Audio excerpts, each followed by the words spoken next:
This next piece, The Night School, by James Hopper, is from the Century magazine, March 1914. Having laid my last hope beneath heavy flowers, I had drifted back to the village of my youth. The little village was now a large city, a clamorous city, and on the first day I met Dorman. It was on a stone sidewalk beneath a pale, faint sun. How he recognized me, God only knows. We both had grown very old, and at first I could see nothing in him of the boy with whom I had gone to school. He stopped and fixed me silently. Then from the folds of his cloak his arm stretched out and gripped me as with a claw. "You are Halton," he said. "Jack Halton, whose desk was next to mine at school." "I am," I said. "I am Jack Halton." He stood there, looking at me with eyes gray and round beneath the bristle of his heavy brows. "I am Dorman," he said. "Nat Dorman, who sat next to you at school." Of late, age has been enwrapping me with its frigid haze, and I have taken to the resource of the old. I stare persistently at the golden days that are gone, and so I remembered. "I remember," I said. His hand was still on my arm. His eyes were on my eyes. "You have a wife? Children?" he asked. "I have had a wife. I have no wife," I answered. "I have had children. I have no children." "I have never had either wife or children," he said. We stood there on the stone sidewalk beneath the cheerless sun. "Wife nor children," he nodded. "Wife nor children." But it was on my answer he pondered, for finally he said, "Come with me to my house for tonight." A vast indifference held me. I said, "Very well, I will go with you to your house for tonight." He raised his stick, and a carriage which had been wheeling slowly back and forth rushed in sudden animation to the curb. We sank upon the dark cushions within. The door shut upon us. As we rolled along the streets I had known, now unknown to me, I noticed that his hands, folded beneath his chin on the top of his cane, trembled incessantly. "How old he is," I thought. It was a palace, his house of stone, thick-walled, the interior full of fine sombre things and muffled with elastic carpets. We dined in a high-ceiled oaken hall, before a blazing grate. We held up our glasses to the flame and looked at the golden sun of our youth, the ruby blood of our youth. We drank the sun, we drank the blood, but our veins remained cold. We went upstairs to his room. 2 beds, heavily curtained, were in it, against opposite walls. "There are 2 beds," he said. "You will sleep here with me in my room." I did not care. I answered, "Yes, I will sleep here in your room with you." I slept badly. The bed was heaped with blankets, but they were as heavy as a lid, and between the sheets I was as cold as in the tomb. I dreamed. A bell was ringing somewhere in someone's hand. It had a brazen, persistent sound. When it had ceased with a last rattle of clapper, a drum began to beat. Feet marched to the beat, many of them, light feet, marching a little shufflingly. I could hear their passing from crunched gravel to a resonance of hollow wood. They united in a rhythmic murmur, above which, like gulls eddying over the sea, sharp cries of command hovered, female cries of women. A door slammed to with a clack as of a whip. The drum died abruptly. There was a silence. Then a chorus of fresh young voices rose in song, a song which my bearded, critical self judged harshly, but which was soft to the heart of my youth. Though I thought that I must be asleep, thought that my eyes must be closed, I was aware of my host, in white, standing at one of the 3 southern windows. He, too, seemed to listen to the song. I heard him sigh, a long, dolorous sigh. Then he must have returned to his bed. The song trailed away in a last long, gentle note, and now I slept undisturbed, a tenderness tugging at my soul. When I awoke after the long night, the room was still dark, but when to my gesture a curtain whirred open with the noises of wings, the day came in warm with sun. I stood at the window and looked out. I was looking deep into a large bare yard. Children were playing there, many children, brown-headed and yellow-haired, boys and girls. Above them, the layers of air striated with sun seemed liquid. They were like goldfish in an aquarium. They zigzagged like butterflies in their bright garments. Their cries, muffled to me, came as the little cries of birds. The front of the yard to my right was a big brick building pierced with many windows. "Do you recognize the place?" Dorman asked. I turned and saw him standing at the casement next to mine. He seemed speaking to the glass, not to me. "It is a school, is it not?" I fenced. "It is our school," he said. I looked back far into my memory and saw that it indeed must be the school to which we had gone when young. But it had changed. The yard had been much wider then, without bonds to the south, where now rose a forest of chimneys and roofs. Then it had stretched away to the south in a grassy meadow that sloped away gently to a brook, and the schoolhouse had not been the big brick pile it now stood. I shut my eyes and saw again the schoolhouse that had been. I saw clearly the little wooden house, its overlapping boards softly gray, its peaked roof as green as moss, the red veins of the carpeting vine, and the long outside stairway slanting upward to the gallery, along which we marched up to our classroom under the twittering eaves. "They have changed it, our school," I exclaimed, absurdly resentful. "When I returned to this city," he said, "I built here next to the school. I don't know why I built here next to the school." A bell began to ring in the yard beneath me. The children's crisscrossing play halted abruptly and petrified in long, decorous lines. A drum began to beat, and the little ones marched into school. The many little feet stomped the ground together. The lines flowed forward. They coiled, straightened, rose, and slid like ribbons into the yawning portals. The drum beat, the little feet tramped, tramped, tramped, along halls, up flights of stairs. The whole building trembled to the tremendous unison of their light, firm tread, and above this basic rumor, the commands of the women teachers eddied like the gull's nostalgic cry.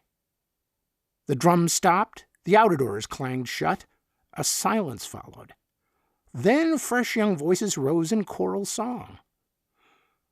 "Why, it must be what I heard last night!" I cried. But Dorman said, "It was not they. You were the others."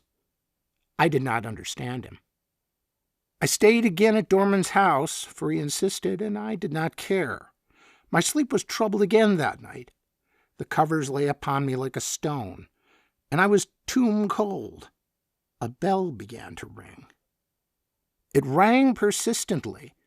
Its clangs winged off in brazen waves, struck and rebounded, to mingle with new clangs till my brain pained. I rose at length to its continued attack, and, groping through the velvet darkness, reached one of the windows. I parted the ponderous curtains, looked, and saw nothing. I was looking into the night, and saw only night. Little by little, though, to the fixity of my stare, the blackness seemed to recede, and at last I saw in a brown obscurity. I saw a yard and a schoolhouse. It was a small schoolhouse of wood. The roof was peaked. Vines veined one wall. Stairs along another wall slanted upward to a gallery beneath the eaves. Below me, the indistinct floor of the yard was dimly striated with lines. These were animated with a fluid pulsation. After a time, I understood them. Children were lying there, grave little children, many of them with books under their arms or swinging at the end of straps. I tried to count the children, but they were too many. I tried to count the lines, but they fluctuated like tide water. There were many. They ran east and west from the little schoolhouse to the fence at the back, then turned flexibly and streamed off to the south, where in my youth the land lay open. I could not see them end over there. My eyes followed them till they merged in the darkness, but even there and beyond, The void held an undulation of fluid multitudes. Multitudes of children waited in line over there in the vague region beyond the reading of my sight. The bell came to a stop with a last wicked rattle, and a drum began to beat. A shiver passed along the lines like a breeze. All the small forms bent slightly forward. The lines began to flow, and the night became filled with a measured, soft, and tender tramping sound, which was as the muffled heartbeat of the night. The lines passed by. They came glidingly from the void in the south, swung into the yard with a lithe torsion of a fish that turns, crushed across the gravel, stamped up the planking of the stairs, flowed into the yawn of the doors. They passed, the children, by hundreds, by thousands. The stairs shook. The frail building trembled. The night was rhythmic with the soft beat of their feet. The drum beat. They passed, and still the vastness to the south palpitated obscurely with unnumbered reserves. Above the basic rumor, the cries of the women were sharp. "It is our class coming now, our own class," said a voice within the room. I turned toward it. Dorman was at the window next to mine. Seated in his rich red armchair, he was looking as I looked, his brow against the pane. "How our class? How our class?" I said peevishly. "It is our class. You see if it is not our class." And then it was truly our class that passed, the little companions of our childhood. They came in line from the dim reservoir to the south, turned into the yard, crunched upon its gravel, and rose along the stairway to the small room beneath the eaves. Their familiar little feet hissed gently against the wooden steps, and we stood there, the two old men, each at his window, watching with cold brows upon the panes. Dorman, as they passed, told them off to me one by one, their names and their fate. I saw Jack Bennet, the butcher's son, and I remembered that I still owed him a marble. I saw red-headed Jack Stearns, with his pale up-tilted nose and the glass eye which had been our marvel and our pride, and Roscoe Miller, who had become a banker, and Starr, who had ended in the gutter, and Perry, who had wrecked himself against the things that will not move. Up the other stairs, which we could not see, I guessed that the girls were passing, and I knew that among them was a frail, blue-eyed girl. Ah, how well I remembered her. "But," I said, "all those you tell me of have died." From his window, Dorman said, "I have noticed that. All those that pass here have died." He added after a moment, "And all those with whom we went to school pass here. The class is almost complete." And still they passed, and still Dorman told them off. Some had been poor, some had been rich, some had been comic, and some tragic. But all had died. Ralph Dorn passed by. He had been my best chum at school. "Ralph! Ralph!" went my lips, but made no noise, and he did not hear. But I knew now that all my life I had missed him. Him and the frail blue-eyed girl. I knew now what had been ailing my life. "Here is Keating," said Dorman. "Watch him. He is always funny." To the stairs came a hunchback boy. He toiled up with much labor, but did not know that he toiled, for his eyes were ahead, far amid vapory visions. Beneath his cap, his hair was like a wreath of gold. "He wrote verse, and he starved," said Dorman. "I have his book in the library. It is funny." The poet boy toiled up uncertainly. He zigzagged a bit from side to side. The cries of the women teachers eddied over him. He slowed up the line and disordered the march. His eyes were far. The boy behind him mischievously wiped his feet upon his stockings, but he was unaware of it. The same boy reached within his pocket and took his pencil and his knife, but still he did not notice. He let a book slip from beneath his elbow, and the boy behind trampled upon it. Finally, the boy behind gave him a push. The poet boy fell. His cap jerked off his head. His books, scattered down the steps. A woman teacher picked him up and shook him ragefully, while the boy behind looked grave and reproachful. If I were there, I would protect him, I thought. If I were there, I would understand him. "Who is the boy behind?" I asked of Dorman. "It is Spike Martin," he answered. "He has been the most successful of us all. His sons are multimillionaires." I noticed now that this was the end of all the marching. This was the last line. A length of it was still on the stairs, but the yard behind was already empty. "It is the end," I said.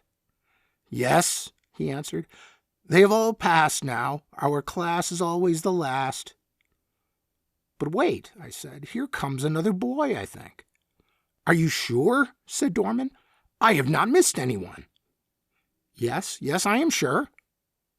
From the vague somberness to the south, a dim form was flitting toward us. It neared. It was a boy, running very fast, his books under his arm, his cap in hand. "But who is that boy? Who is that boy?" Dorman murmured. The boy was still in the twilight, not quite distinct, but he was nearing very fast. He seemed to pant for his school. Despite his fast running, his hair was orderly and a little damp from late combing, as though to the ring of the bell he had broken away from a mother's lingering touch. "Who is that boy? Who is that boy?" mumbled Dorman. The boy was near, and something about his square shoulders, his sturdy legs, the way he swayed slightly from right to left as he ran gave my memory unrest. "Who is that boy? Who is that boy?" Dorman cried. "It seems to me I know. It seems to me I know," I said, my memory more and more restless. "Who is that boy, Halton? Who is that boy?" And suddenly I knew. "It is you, Dorman! It is you!" I cried. No, Halton, don't say that! Who is that boy?" "It is you! It is you!" I cried. The boy came swiftly across the yard, leapt up the steps. He came to the poet boy, drew him aside eagerly, took his place. Then, with incredible quickness, he pulled aside boy after boy till he was first and at the door. He vanished within. The boys behind, one after the other, vanished within. The poet boy, last of the line, vanished within. The door slapped shut. The drum stopped beating. There was a silence. I left my window and, going up to Dorman, placed a friendly hand upon his shoulder. And he was dead. Dead there in his rich red armchair, his brow still upon the cold pane. I think I shall stay here always, and stand at the window at night, till out of the vague region to the south I see a boy come running, a last late boy come running to join his dear comrades.